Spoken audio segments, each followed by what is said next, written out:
Bonjour à tous, salam alaikum, j'espère que vous allez bien, j'espère que vous vous portez bien. On se retrouve aujourd'hui avec une recette de cheesecake au spéculoos. Donc vous allez voir, c'est une recette qui est plus facile que ce qui paraît. Si vous n'êtes pas encore abonné, je vous invite à le faire dès maintenant. Vous pouvez aussi liker et partager la vidéo.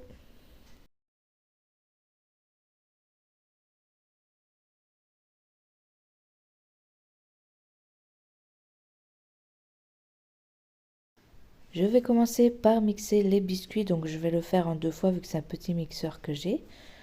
Et donc mettez 5 à 6 biscuits de côté pour la décoration.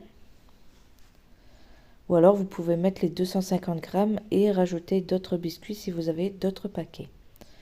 Ensuite, je vais venir ajouter le beurre fondu. Et ensuite, on va bien mélanger jusqu'à ce que tout le biscuit est imbibé de beurre.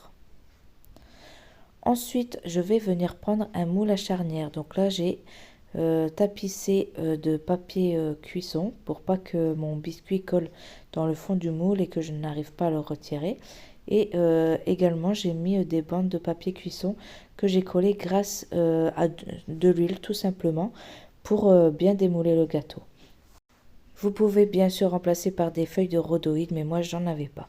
Donc une fois que je mets le biscuit, je viens bien l'étaler partout avec le dos d'une cuillère. Et ensuite je viens tapoter avec un verre pour bien tasser le gâteau pour pas qu'il s'émiette à la découpe. Ensuite je mets 30 minutes au frigo, le temps que je prépare la crème.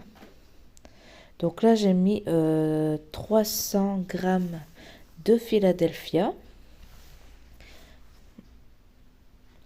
Ensuite, j'ai mis 100 grammes de pâte à tartiner spéculoos avec le sucre glace, donc 40 grammes de sucre glace. Bien sûr, je vous ai mis les ingrédients juste avant et je vous les réécrirai en barre d'infos. Donc une fois tout mélangé, je vais venir faire monter la crème liquide en chantilly. Donc 30% de matière grasse minimum pour qu'elle monte en chantilly. Et on va la faire bien ferme. Donc bien sûr, on n'ajoute pas de sucre à la chantilly vu qu'on a déjà mis dans la crème juste avant. Et en plus de ça, la pâte à tartiner spéculoos est sucrée aussi. Donc on ajoute la chantilly. Donc moi je l'ai ajoutée en 3 fois. Et on va venir l'incorporer dans la crème. Donc en faisant des mouvements circulaires, mais tout doucement. Là je vous ai mis en accéléré parce que sinon ça va durer trop longtemps. Mais il faut vraiment aller doucement pour pas que la chantilly retombe. Donc moi j'ai ajouté en 3 fois parce que sinon vous allez mettre beaucoup de temps à le mélanger et à force de mélanger, la chantilly elle va retomber. Donc une fois que c'est fini, vous allez obtenir une crème épaisse quand même. Vous allez venir l'étaler donc dans le moule à gâteau. Donc il faut bien l'étaler partout pour l'égaliser. Et ensuite je vais venir lisser la surface avec une spatule de cuisine. Et je vais mettre au frais. Donc là je l'ai mis au frais pendant 2 heures. Et ensuite après les 2 heures, donc je vais venir faire la décoration. Donc là j'ai pris 100 grammes de pâte à spéculoos que j'ai fait fondre. J'ai fait chauffer comme ça au moins elle est bien liquide. Et donc là à ce stade il faut se dépêcher car la crème est froide et la pâte à spéculoos est chaude. Et donc plus vous allez attendre et plus votre spéculoos va refroidir et vous aurez du mal à l'étaler. Donc là il faut vraiment aller rapidement et vous tournez le moule donc jusqu'à ce que tout soit bien rempli. Ensuite, je l'ai mis au réfrigérateur. Donc vraiment, moi, comme je l'avais fait le soir, je l'ai laissé toute la nuit. Donc c'était vraiment pour l'anniversaire de mon fils. Et comme il fallait que je le transporte en voiture après que j'avais de la route en voiture. Donc vraiment, il fallait qu'il soit bien frais pour pas que le gâteau s'écroule sur la route. Donc là, vous voyez, je vous ouvre un petit peu pour que vous voyez la tenue de la crème. Et vous voyez, du coup, il s'est démouler facilement du moule. Et pour retirer les bandes, il faudra aller tout doucement.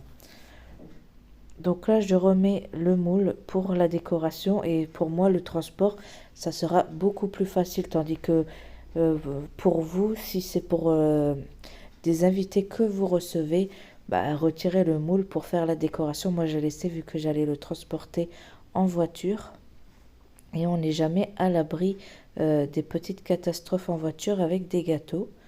Donc voilà, j'ai pris les précautions. Donc là, vous voyez les gâteaux que j'ai émiettés. Donc j'ai gardé 2 entiers pour les poser ensuite sur le gâteau. Et les autres, j'ai juste aplati avec un rouleau à pâtisserie pour les écraser. Ou alors quand vous mixez au début votre gâteau, vous pouvez laisser des miettes de côté. Voilà, tout simplement une bonne poignée de miettes. Donc là, j'en ai mis tout autour. Et je vais venir placer 2 biscuits comme ça posés l'un sur l'autre. Et voilà, donc là, la décoration, elle est finie. Et là, je vais le remettre au frais jusqu'à ce que je dois partir de chez moi. Donc, de toute façon, toujours le laisser au frais et sortez-le juste au moment de servir le gâteau, car c'est de la crème et à la chaleur, elle va fondre.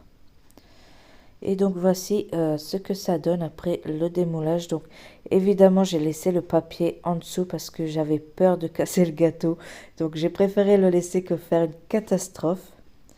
Mais franchement il a une très bonne tenue. Et c'est une décoration très très simple qui ne prend pas de temps. Donc c'est vraiment efficace. Surtout quand on veut faire la décoration juste à l'arrivée des invités ou juste avant de servir le gâteau. Et voici à quoi ressemble le gâteau après la découpe. Donc vous voyez la crème elle tient encore bien. Franchement il s'écroule pas ni rien, c'est une bonne tenue. Et franchement j'ai été surprise parce que moi je ne suis pas pâte à tartiner spéculoos et là j'ai pas trouvé ça écœurant en gâteau. On s'est quand même assez bien régalé.